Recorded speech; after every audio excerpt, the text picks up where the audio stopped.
আজ রবিবার। সপ্তাহ জুড়ে কাজ আর দৌড়ের মাঝে আজ একটু থেমে নিজেকে ফিরে দেখার দিন। আজ আমি নিজের ত্বক আর মুখ দুটোকেই খুব যত্নে রাখি। স্কিন কেয়ার মানে শুধু রূপচর্চা নয়, এটা নিজের প্রতি ভালোবাসা।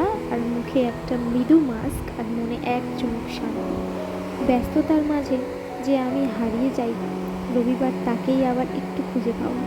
একটা বই, একটু স্নান, একটু ঘুম, যেন আত্মার স্কিন কেয়ার। আজ অনেক দিন পর আবার ভিডিও আপলোড করছি। যারা কর্পোরেট সেক্টরে কাজ করেন তারাই জানেন সারাটা সপ্তাহ তাদের কতটা ব্যস্ততার মধ্যে দিয়ে কাটে।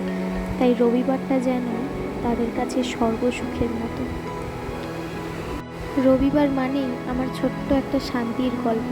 একটা দিন যখন ঘড়ির কাঁটার পিছনে দৌড়াতে হয় না, নিজের মতো করে বাঁচার দিন। একটু ধীরে, একটু গভীরভাবে। তুমিও কি আজ নিজের জন্য একটু সময় নিয়েছো? কমেন্টে জানাও তোমার রবিবারের ছোট ছোট আনন্দগুলো। ভিডিও ভালো লাগলে শেয়ার করো, আর হ্যাঁ, সাবস্ক্রাইব করতে কিন্তু ভুলো না।